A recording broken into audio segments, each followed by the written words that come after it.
자, 1강에서는요, 일반 창의성과 트리즈에 대한 이야기입니다. 또 일반 창의성 하면 제일 대표적인 게 브레인스토밍이죠.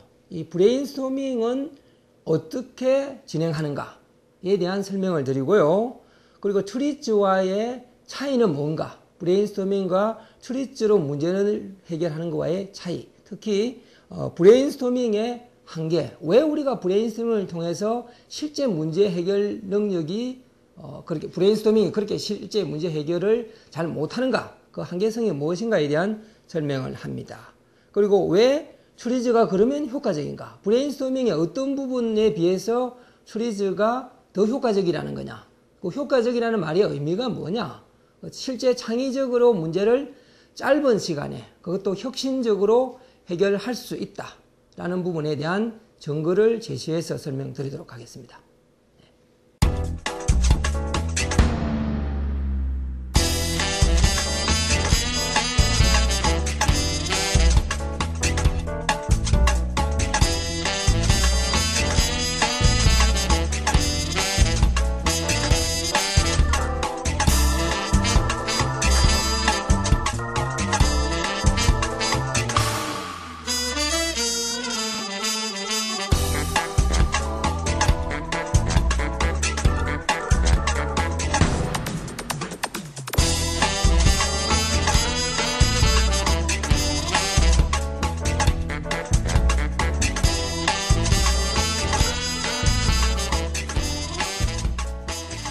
안녕하십니까.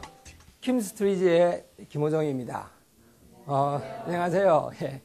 제가 이 트리즈라는 것을 강의를 할 건데요. 트리즈 중에서도 실용 트리즈라는 걸 강의를 6강좌에 걸쳐서 제가 하고자 합니다. 그 6강좌는 전체적으로 좀 이렇게 되어 있습니다. 자, 트리즈에 대해서 한번 들어보신 적이 있습니까?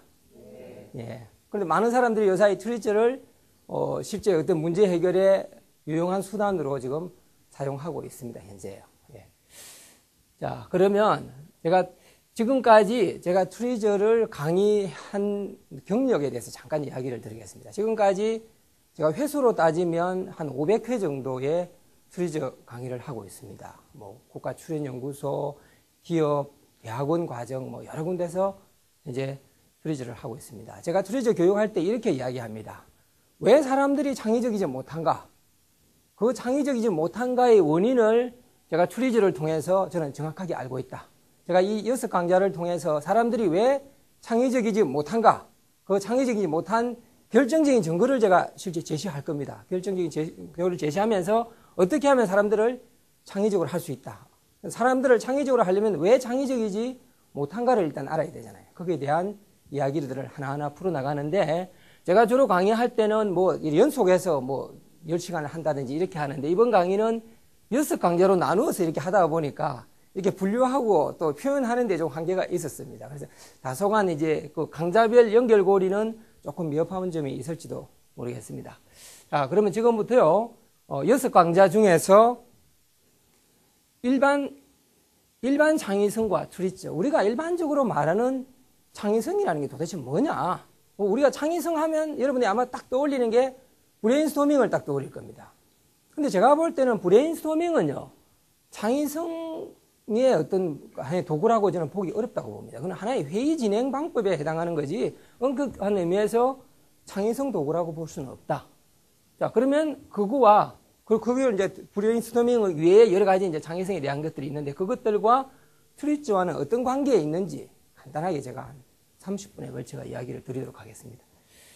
자, 일반 창의성과 트리즈의 문제 해결의 예를 가지고 제가 한번 설명을 좀 드리겠습니다. 자, 여기 지금 아인슈타인이 있습니다. 이 사람은 제가 지금 설명하고자 하는 트리즈를 만든 알트슐러라는 분입니다.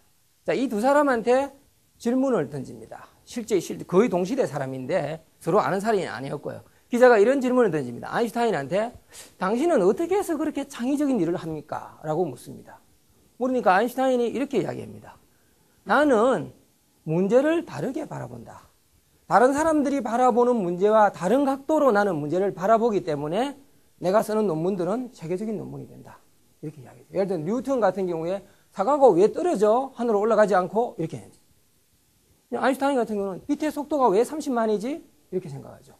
중력이 뭐지? 시간이 뭐냐? 이제 이렇게 질문을 하죠. 이런 이제 생각을 하게 되고 거기에 대해서 다른 각도로 자기가 생각한 것을 정리한 게 자기의 이제 창의적인 논문이 된다. 자, 그런데 이 아인슈타인이요. 자, 본인은 굉장히 창의적이었지만은 자기 제자를 거의 한 명도 제대로 길러낸 제자가 없습니다. 그러니까 자기는 창의적이었지만은 그 창의적인 능력을 다른 사람한테 전수는 거의 못했죠. 거의 못했습니다. 그런데 창의성이 뭐라는 걸 새로이 정의하고 창의성을 수없이 많은 사람한테 전수한 사람이 있습니다. 그 사람이 바로 트리츠를 만드는 알트슐러는 겁니다. 이 알트슐러한테 실제 이제 기자들이 이런 질문을 합니다. 자, 창의적으로 문제를 해결한다는 게 뭡니까? 이렇게 질문을 하죠. 그러니까 알트슐러는 이렇게 이야기합니다. 자, 지금까지 내가 여러 가지 문제를 보니까 그 문제 속에 모순이라는 게 있더라. 그래서 그 모순을 해결하면 창의적인 해결책이 나온다. 이렇게 이야기하죠. 그러니까 한마디로 어떤 대상 속에서 모순을 찾고 그것을 해결하는 것이 창의성이다. 그리고 그 모순이 뭐냐? 그건 바로 내가 써놓은 트리츠라는 책 속에 그런 게 잘 정리되어 있고 모순을 어떻게 찾고 모순을 어떻게 해결하는지에 대해서 구체적으로 나와 있다. 이렇게 이야기하죠. 자, 두 사람의 굉장히 창의적이었던 사람들인데 가장 큰 차이는 이 사람은 수없이 많은 제자들을 길렀고 이 사람은 창의성 시대, 트리즈를 통해서 창의성 시대의 폭발 시대가 온다라고 예견했고 제가 이 사람의 트리즈를 하루 저녁 책 딱 읽었습니다. 하루 저녁 책 읽고서 다음날 곧바로 저는 회사 업무에 적용했어요. 했고 그 이야기를 이제 주변 사람들한테 했죠. 자, 트리즈라는 거 이걸 보니까 굉장히 좋다. 학교에서 이런 교육 좀 시켜야 되지 않겠습니까? 제가 이제 교수님들한테 이야기했죠. 그러니까 교수분들이 자기 학교 강의를 해달라. 그래서 무려 국내 4개 대학에 지금 현재 2개 대학식으로 이렇게 계속 강의를 하고 있습니다. 굉장히 열심히 하고 있고요. 지금 특히 이제 올해 2학기 강의에 지금 불과 한 5주 정도 강의를 했는데 그 대학원 강의 중에 문제를 해결한 예도 많이 있습니다. 여러 건이 해결됐고 회사의 아주 고질 문제를 해결해서 실제 생산 라인에 적용한 예도 있고 국가출연연구소에 10년 동안 연구했던 연구원이 가지고 있는 어떤 기술 문제도 트리즈로 가지고 강의 중에 나온 아이디어로부터 실제 적용해서 특허도 몇 개 나왔습니다. 그러니까 결국 창의적인 사람이라는 것은 기존의 사람들과는 다른 각도로 문제를 바라볼 수 있어야 된다는 거죠. 그럼 다른 각도로 문제를 바라보려면 어떻게 해야 되냐는 거죠. 기존의 고정관념으로부터 벗어나야 된다. 이런 거죠. 자, 제가 한번 실제 예를 한번 들어보겠습니다. 일반 창의성에서 우리들이 이제 극단적으로 창의적이지 못한 사람들이 하는 예입니다. 자, 일반적으로 우리가 문제를 해결할 때는요, 문제를 해결하는 구체적인 방법론이 없습니다. 그 극단적인 예를 한번 들어볼게요. 여기 지금 가로등이 있습니다. 이 가로등 밑에서 어떤 사람이 열심히 자동차 열쇠를 찾고 있었습니다. 아마 이 사람이 자동차 열쇠를 어디서 잊어버렸는데 여기서 열심히 찾는 거죠.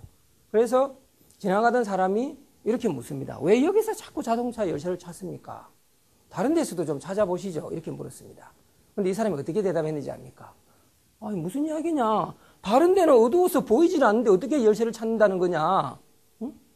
그래서 여기서 끝까지 찾는 겁니다. 실제 이 사람은 자동차 열쇠를 어디서 잊어버리냐? 이게 가로등 불빛이 비치지 않은 다른 위치에서 열쇠를 잊어버립니다. 근데 열심히 여기 찾죠. 바로 이게 고정관념입니다. 우리가 사람들한테 고정관념을 버리라고 하는데 고정관념이 뭐냐고 물어보면 대답하는 사람 아무도 없습니다. 그죠? 고정관념이 뭐냐? 대답은 못하죠. 그냥 고정관념을 버리라고 이야기합니다. 바로 이런 것들이 고정관념이다. 이런 것들이 고정관념. 일반적으로 우리가 가지고 있는 대부분의 사람들은 이런 형태의 고정관념을 가지고 있기 때문에 문제를 봅니다. 특히 전문가들일수록 내가 지금까지 경험했던 것, 내가 학교에서 전공했던 걸 가지고 문제를 풀려고 합니다. 그런데 우리가 회사에서 발생되는 많은 문제들은 지금까지 내가 배웠던 거, 내가 경험해봤던 범위의 문제만 있는 건 아니지 않습니까? 그것을 벗어난 완전히 다른 쪽에 문제가 있을 때 그럼 어떻게 한다는 겁니까? 안 되잖아요. 우리는 이제는 고정관념을 버리고 다른 각도로 문제를 바라볼 수 있어야 된다. 그리고 다른 각도로 문제를 바라보게 하는 가장 잘 만들어진 툴이 트리츠다는 거죠. 이제 트리츠는 뒤에 가면서 제가 간단하게 설명을 드리겠습니다.